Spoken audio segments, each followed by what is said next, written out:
Principles of Mathematical Analysis, Section 1, Problem 2. Prove that there is no rational number whose square is 12. So in this one, I guess I just went and said, well, what is, since, let's see. So square root of 12 is equal to 2 square root of 3. Then using problem 1, we're just going to prove that the square root of 3 is irrational. So let's see.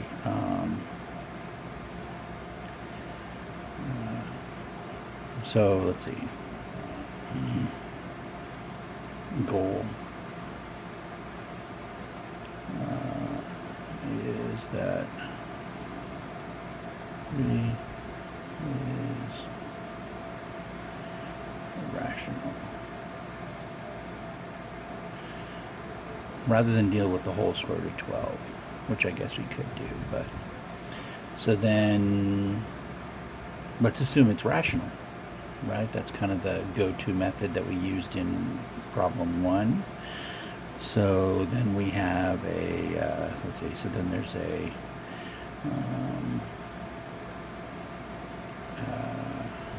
m and n that are in the integers, such that the GCD of n equals 1. And all that really says is that they have no common factor, right? There's nothing in common in these. It doesn't necessarily mean that they're prime. It just means that they don't have a common factor. 4 and 3, no common factor, right? So that sort of idea. Then, since we're assuming it's rational, let's see. So I'm working through this. I'm not actually doing the proof yet. So let me see. Maybe we can start the proof at this point. Okay. So this is just the idea. And then we say proof. And let's say, all right, let's start here. Suppose,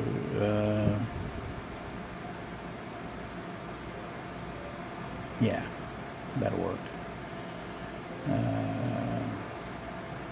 Suppose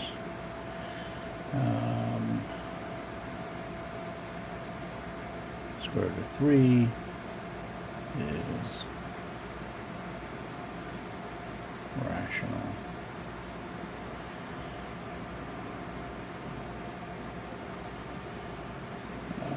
That's a good place.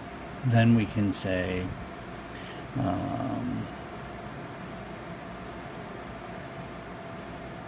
given that square root of 12 equals 2, 3, then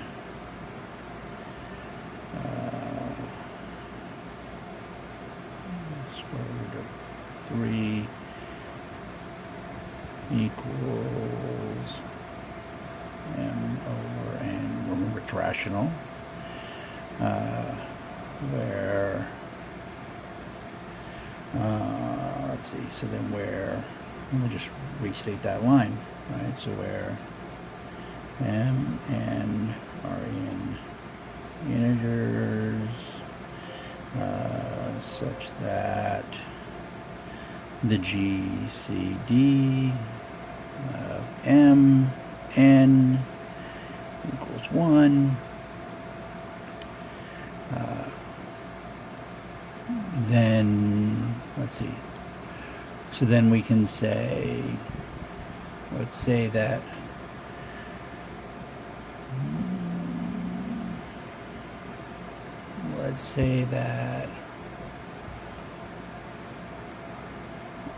So then if we square both sides, right, we could, and simplify, we would get, what would we get? We would get, maybe do it, so we get to see it, right, because we like to see what we're doing. So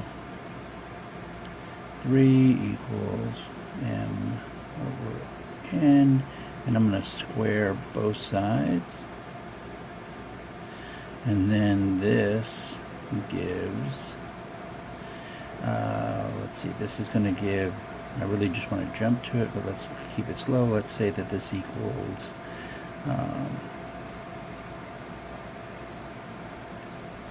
m squared equals 3n squared, right? So if this is true, then m's divisible by 3, because, right? So this is true, and we know that n and m have nothing in common, so their squares have nothing in common. So then m must be divisible by 3. So I can say thus, m, thus, let's not do that. Let's 3 divides m. Okay, keep that on the paper. 3 divides m. And we'll let, let's just, we'll let m equal 3k for some k in the integers, right? Because that's the general rule. If it divides it, it must be an integer. So, alright. Well, then with this,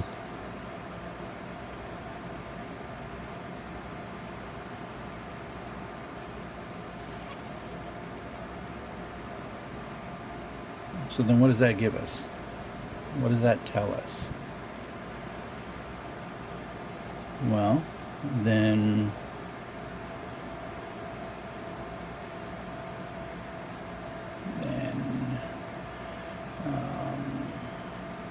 m squared equals 9k squared, right? M equals 3k, so we just squared it, right? So that's true. And we know that 3k squared equals, let me take that before I do that. Hold on. Wait. I want to explain where this comes from. So we have this, and we replace this with this. So then we can say that we have 9k squared is equal to 3n squared. Well, they're both divisible by 3, so I'm going to go ahead and take that out. And that is going to imply then that 3k squared is equal to n squared. Wait, this says that n is divisible by 3. Darn it. So, let's see. Thus,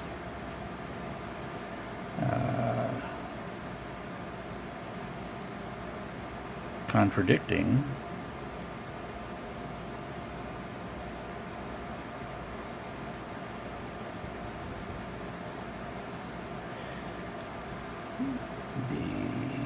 what did I use? I used suppose, so the supposition,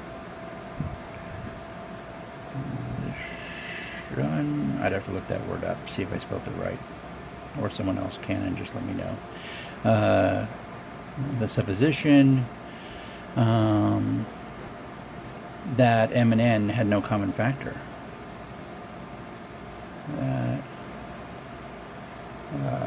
Actually, that square root of 3, that square root of 3 is rational.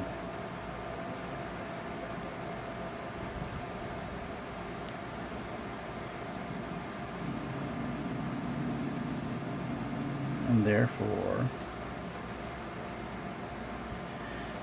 the square of 12 is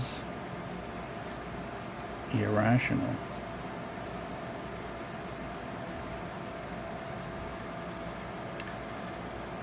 And there you have it. I might try this a different way. I think there's a different way. But anyway, here it is.